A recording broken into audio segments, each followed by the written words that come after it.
I want to talk about Superman. I like the new Superman. I thought this guy actually worked. I thought we identify with him as how we kind of feel Superman should be.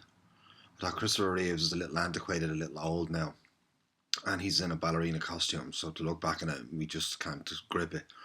And Brandon Roth's the one Superman Returns was much the same. Henry Cavill, they went for something kind of more traditional to the comics, more sculpted, like big city bodybuilder. But all the talk was just around his body, his face, um, and we couldn't really identify with that. Just something wholesome, like an American quarterback or an Irish Gaelic player. Like this guy seems like he'll settle straight into a dad bod right after he has kids with Lois Lane. Um, there was an innocence to him, but a strength to his face. Like he wasn't playing a bumbling idiot. He just was a little naive about the world, which is kind of a conscious attitude. There's nothing wrong with that attitude, as opposed to being having a nervous twitch or being unsure of himself, which is how Clark Kent had been always portrayed. Um, Clark Kent, in fact, projected a certain amount of confidence. I thought all the side casts were great. James Gunn knows what he's doing. Um, the giant cataclysmic scenes, building smashing, are a little bit tedious. Some of them were interesting. Some of the Superman imagery were great, and the relationship between him and Green Lantern were great. Um, there is a subtext here building that I think James Gunn has the opportunity to build on, like how we feel about Superman and the side characters, having an internal conflict for how Superman will be perceived in the Superman world, therefore us. And I think this could work going forward. Um, lots of interesting visuals. Green Lantern was great. Um, the dog was fine as well, and the dog surprisingly worked. I heard stories that they cut out loads of jokes. It might have been the dog, and the trashy Supergirl costume or Supergirl showing up at the end was fine.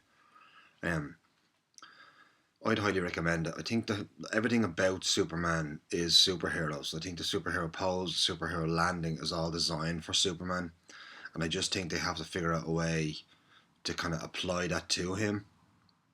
Also, surprisingly, there was no memes that came out of it.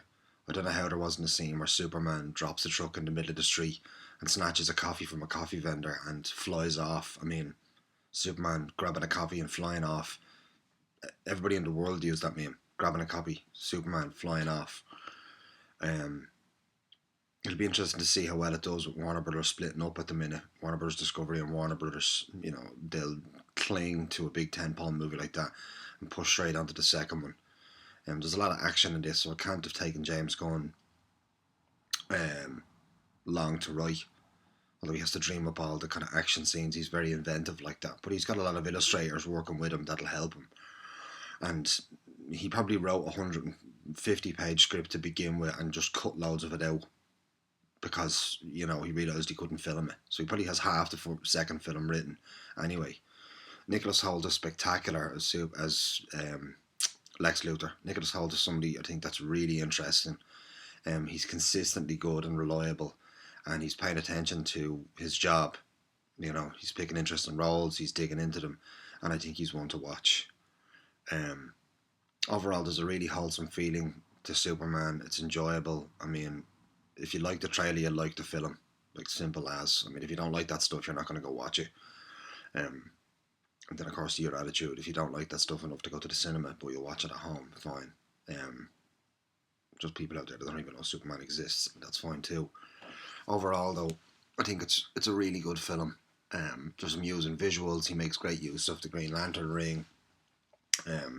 The robots are kind of amusing in a kind of ironic way. They're irreverent, almost cynical. Quite the opposite of the way you'd expect a robot to be. But that was fine.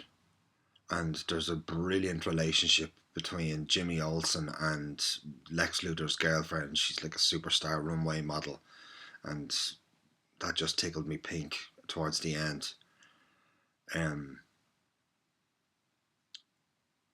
Yeah, overall, look, go see it. It was good crack.